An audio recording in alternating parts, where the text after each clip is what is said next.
morning. Happy Tuesday. This is the 16th day of November. This is the 37th episode of season 2 of the Be Your Own Hero show.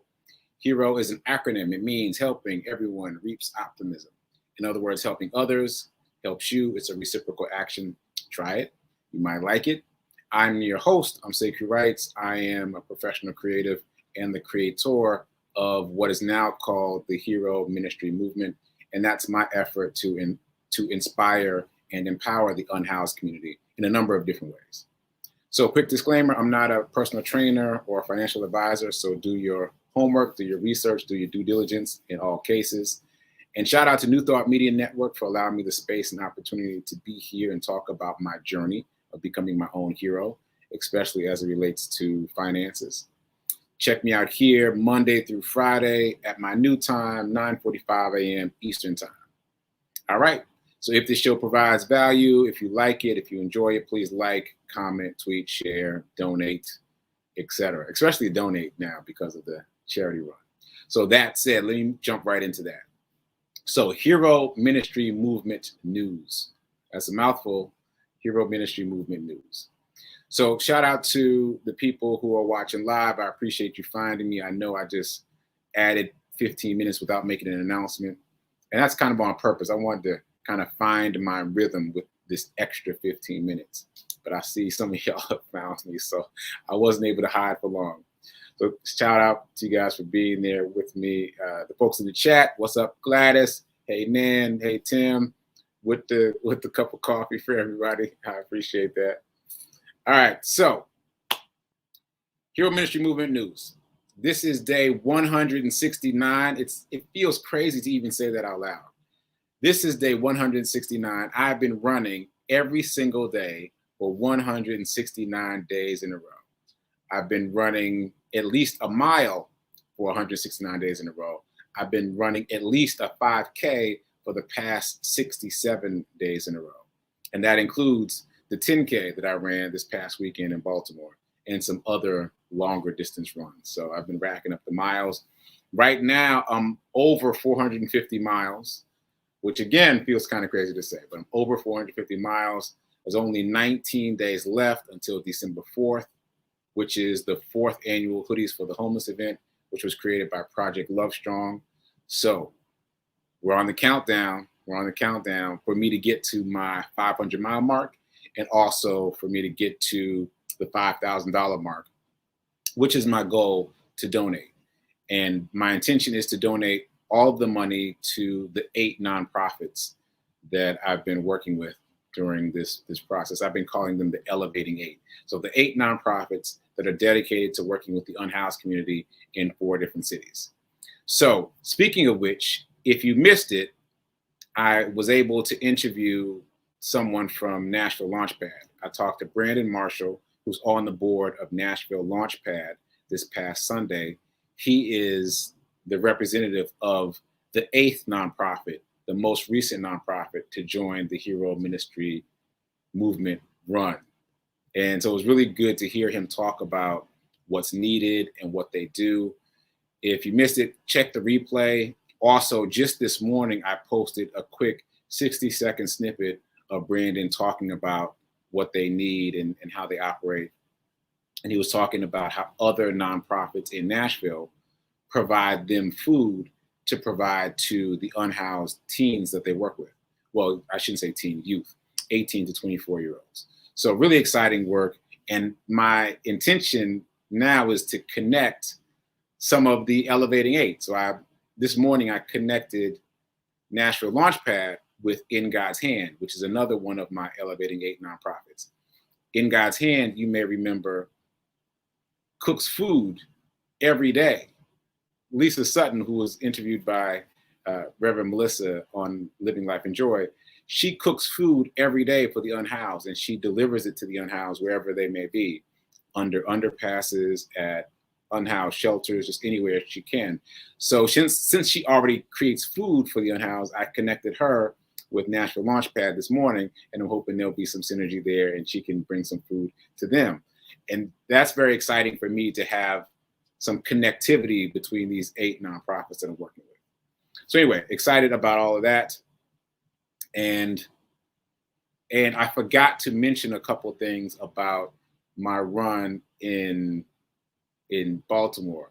I think this show and the run story are kind of mixing together for me now. So I don't think I mentioned this, but in Baltimore, after the 10K, I met some folks, some strangers to me at the time, who whipped out their phones and donated immediately when they found out what I was doing. When I told them about the Hero Charity Run, they donated immediately, which was amazing. So shout out to Dr. Kelly and shout out to Dominique.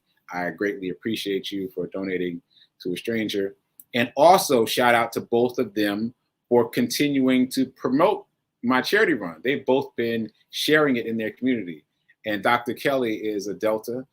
Shout out to Delta Sigma Theta sorority. And so some Deltas have been hitting me up saying, hey, so what are you doing now? Some Deltas from Baltimore. So that's very exciting that there's been this trickle effect. And good timing too, because as I say, this is the last 19 days of the charity run, and I'm trying to get to $5,000. Only around $1,400 left. So getting close. Looking forward to wrapping it up and exercising my muscles of faith. If you've been watching the show, you know that that's one of the things that I've been working with myself on having faith. So this is a true test. So my mom's emailing me during the show. Yes, it's 4 cities, Mom. It's 4 cities. Some of the cities overlap. There is not an official nonprofit in Mississippi. Although I did a drop there wasn't an official nonprofit in Mississippi. So it's Memphis, it's Nashville, it's St. Louis, and it's Louisville, Kentucky. Those are where the nonprofits reside. Okay, so that said, also shout out to Back on My Feet nonprofit. I have nothing to do with that nonprofit, but I'm really excited to learn about them.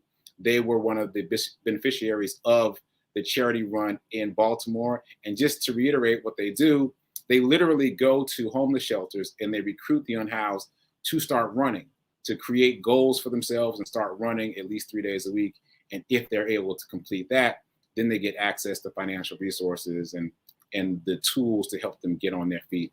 So I'm really excited about that work. I hope to be able to create a relationship with them soon. But even if not, I love to use that as a model, because it's true that when your body is in optimal working order, it helps your mind work better. And of course, when you're in a situation like that, the last thing you feel like doing is working your body.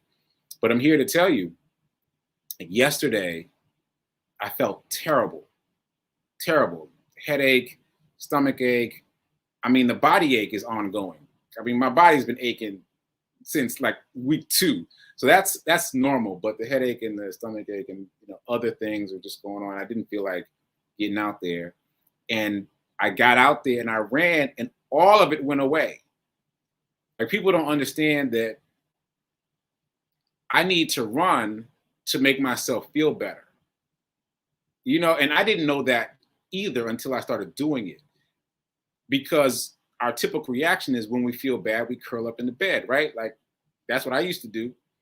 But now I know that if I can just get myself out there and run, I'll feel better. And even knowing it, it's still hard to do it.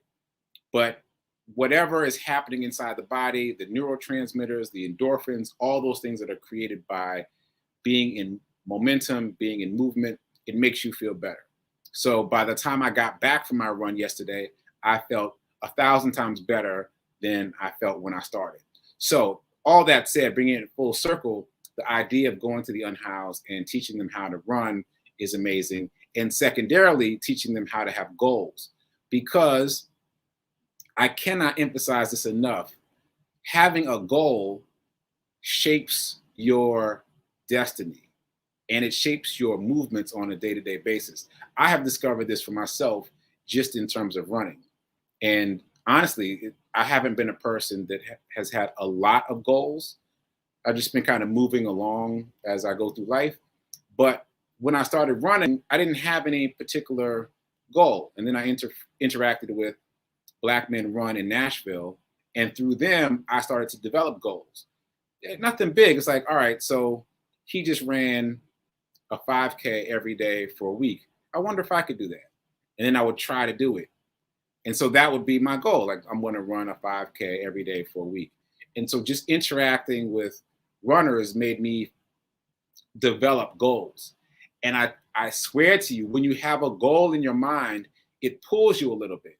I mentioned when I ran the 10K in Baltimore that the goal that I decided on at the start line, that's not like something I was thinking about beforehand, but at the starting line, I decided that I was going to run my personal best for a 10K, which meant that I needed to run a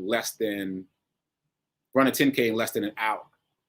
And so when it got hard, I kept thinking about my goal. Well, let's do a little more. Let's try a little harder because we got a goal.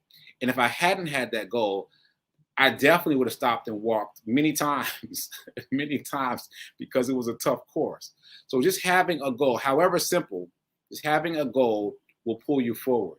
And so I applied that to running, but it applies to life. So if you right now don't have any goals in your life, I invite you to create a goal about anything, about finances, about movement, about weight, about whatever. Create a goal.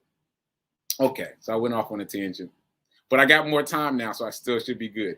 Okay, so back on track. Obviously, the show has expanded to 9:45. It's expanded by 15 minutes, 9:45 to 10:15 Eastern time. So shout out for those of you clocking in early to rock with me. Also, just a reminder, I have 2 Amazon wish lists. The first is for my backpack drops. And shout out to Nan. Shout out to Nan. Look at this. Look at this big old box of stuff. Look at all this stuff. Got feminine hygiene products and all this tuna. Like, this box is stuff. Oh, and emergency blankets over here in the corner here. All kinds of stuff. So appreciate you, Nan. I took some of this stuff out last night. Funny thing, look at the box. The box has a car on it. So I thought that this was a box from one of my test drive companies. So it was a complete shock to me that this was stuff for the unhoused. So I appreciate you. And just a reminder to everyone, some of the unhoused that I've tried to give tuna to have been allergic to tuna. So please check out the gift card options on my Amazon wish list. Send me some gift cards that I can give out to folks. And then also it gives them a sense of autonomy, right?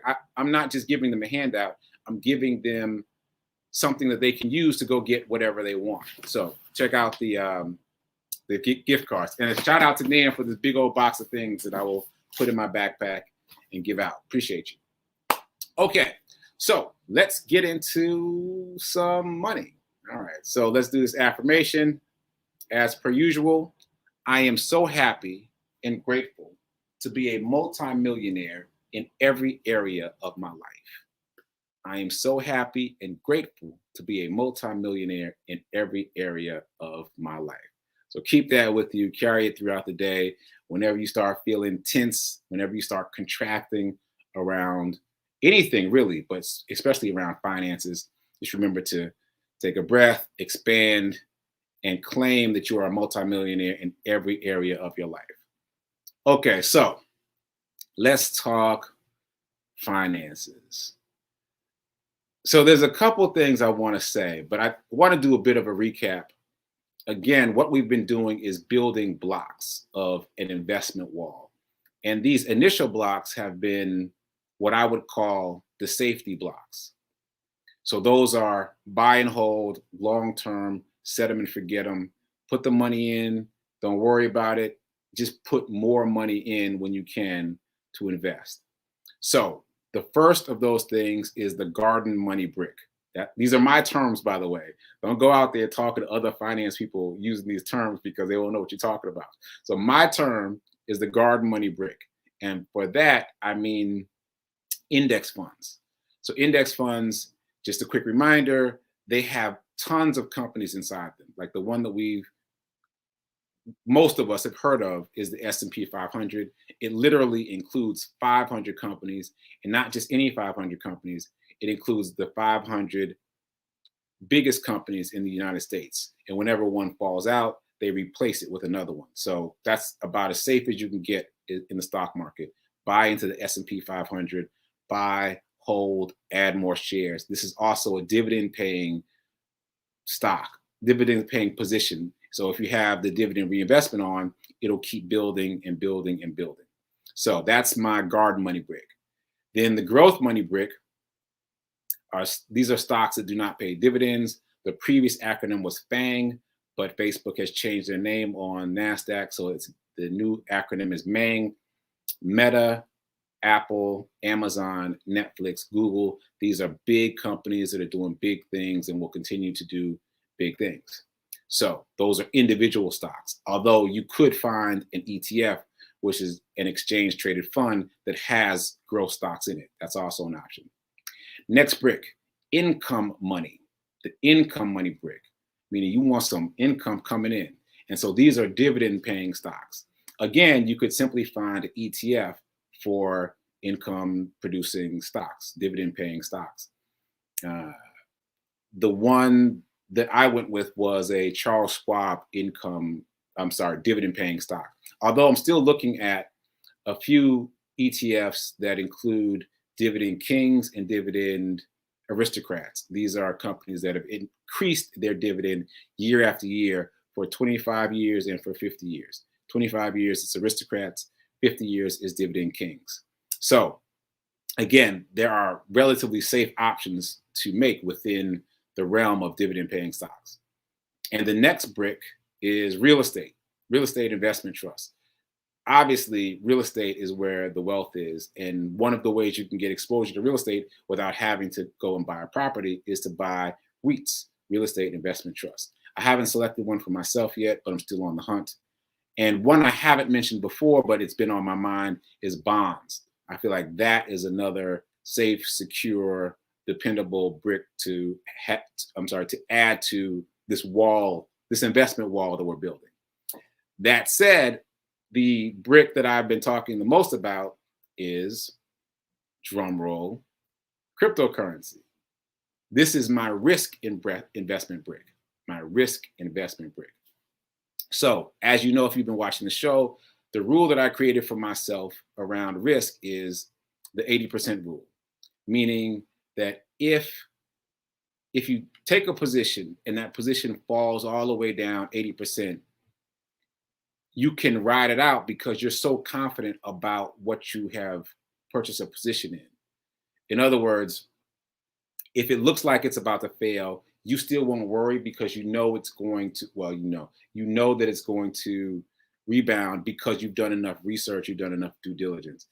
So you can't know for sure, but if you feel confident, it makes it easy for you to hold the line. So for me, that is this crypto universe space. And I say it that way because the more I study it, the more I see that there's many different layers to this. So there's cryptocurrency, obviously, but there's also the metaverse, and there's also NFTs. And I feel like with just those three things, I'm just at the tip of the iceberg. There's so much. So if you decide to come along for the ride of investing in this space, I'm just going to call it the cryptoverse space. Let's know that this is high risk, but let's also know that high risk brings with it high reward.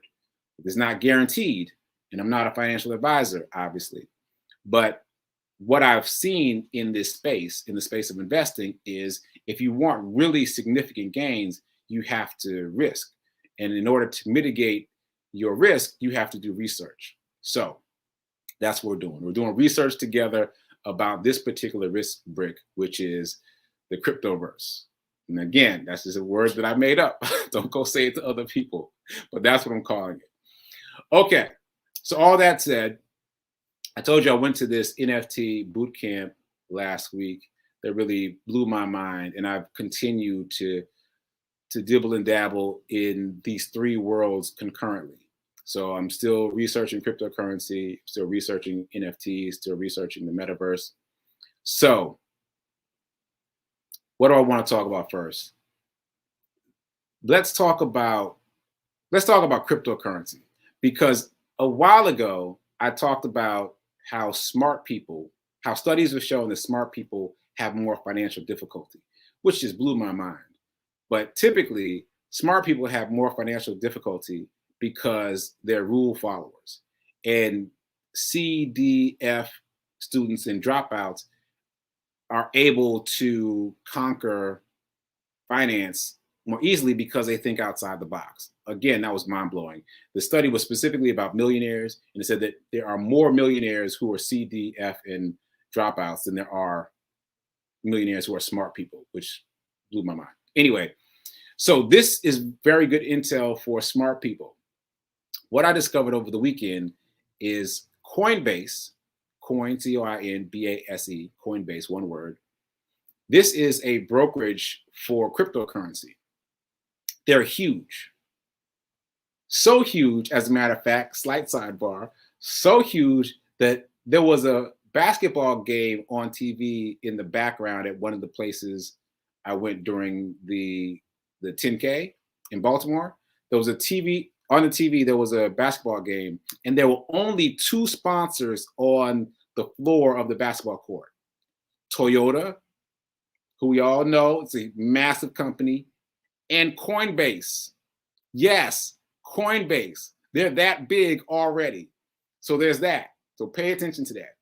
Anyway, go to coinbase.com to see what their offerings are. You can create a brokerage account on Coinbase to start acquiring cryptocurrency directly. Now, the only reason I'm talking about this is because of what I discovered this past weekend, which is that when you go into coinbase.com, you can win free cryptocurrency. What? And the reason I brought it up in terms of smart people is because in order to win the cryptocurrency, you have to pass tests. I was like, this is great. So basically, you go to coinbase.com, you create an account. It's like creating a brokerage account on Robinhood or Ameritrade. You have to create an account, upload your driver's license, all that stuff. They have to know who you are. But anyway, once you go in there, they have all these cryptocurrencies that are being introduced all the time. I mentioned before, there's over 13,000 cryptocurrencies already. So some of them have tests. So there'll be a pop-up to learn about X cryptocurrency.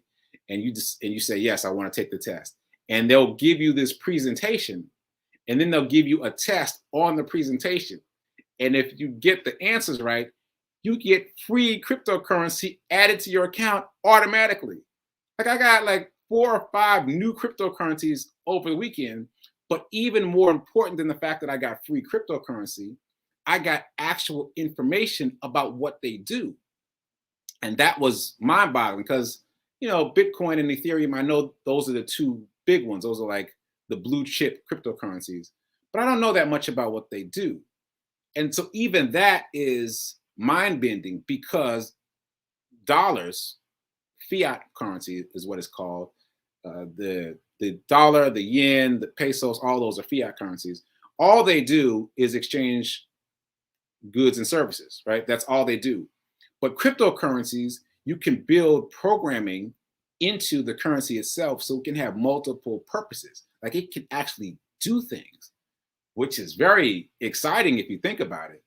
So because of these tests, I was able to go through the test and earn free cryptocurrency, but also understand what the cryptocurrency does.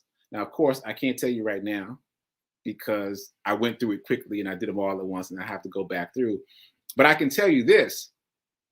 One thing that I learned about cryptocurrency that I had not even thought about before is, let me back up. The underserved community, and specifically the unhoused community, often can't get jobs because they don't have certain things.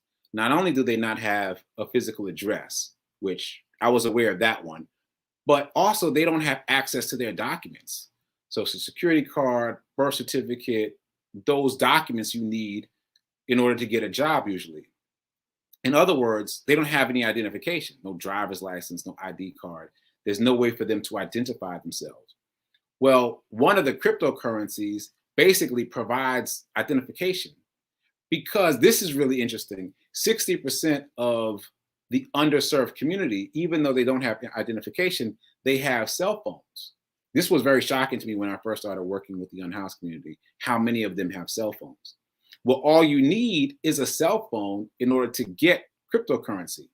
And so you can use cryptocurrency and blockchain technology to identify yourself, which means you suddenly are able to apply for jobs and you are suddenly able to move money around with just a cell phone, which is mind-boggling. So this movement, this blockchain cryptocurrency movement, seems to be especially advantageous to the underserved. And so the more I learn about it, the more I see that there are significant applications for the underserved community. And now I see how all these different things that I'm doing are coming together. Because as you know, I've been working with the unhoused community for about a year now. And I had no idea that this show would end up being about finance. But all of a sudden, I'm talking about finance and cryptocurrency and the metaverse and blockchain. And it just so happens that that is essentially the easiest way to get money to the unhoused. Not only money, but also identification, also a way to level up, for lack of a better phrase. So I'm really excited about that discovery, and I will continue to explore that. Also, separate but related, NFTs. I went down the rabbit hole on NFTs last night. Reminder, NFT means non-fungible token. That basically means one of one. And I found this video about a high schooler who has earned over $100,000 as he goes to college using NFTs. So what he has done is simply trade. He's flipped NFTs. So he'll buy low, sell high. Now this makes sense because I told you about the Bored Ape Yacht Club, where those initial NFTs were purchasable for about $300 each, but they have been selling for $2 and $3 million later on by art collectors who want to be the first people to own a digital piece of art. So what this high schooler did is what we've been talking about a little bit. What he did was find whales. He went to find whales. So the way we've been talking about that is in terms of the stock market. Warren Buffett is a whale. Kathy Woods is a whale. So is Shaq, by the way. And I got something else to say about Shaq. That might have to wait till tomorrow. But these are whales, and we can follow what they do and invest in them. Like we can buy into Warren Buffett's company. We can buy into Kathy Woods' company. They have publicly traded entities.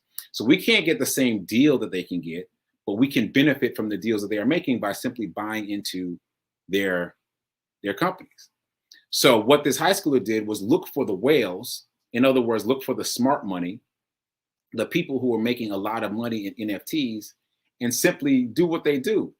Now, this is difficult for smart people because smart people want to figure it out themselves. They want to figure out the solution. Don't do that. Don't do that. These people who have been in the game longer than we have the advantage of having done the due diligence already. So we should piggyback. We should find and follow the whales in any category. Like I want to drill that down in the stock market, in cryptocurrency, in NFTs. Instead of trying to figure it out, figure out how to find and follow the whales and see what they're doing. And that will shorten your learning curve. Okay, so that said, I want to just end really quickly with these resources because I keep running out of time on it. So the resource list to date. Number one, Get Rich 101 podcast. That's my podcast. It's me reading the book, The Science of Getting Rich, which brings me to number two, The Science of Getting Rich, the book. That's another resource. Number three, Rich Dad, Poor Dad. Get that book. Number four, The Giant Beast That Is the Global Economy. That's a very long title, but that's a TV show. Find it on Amazon Prime. Definitely check out episode 7, which is all about crypto.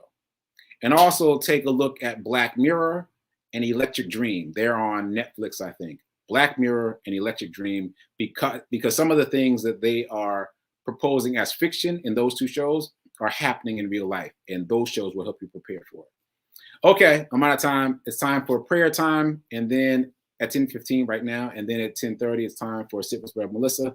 So join me here again tomorrow at 9:45 a.m.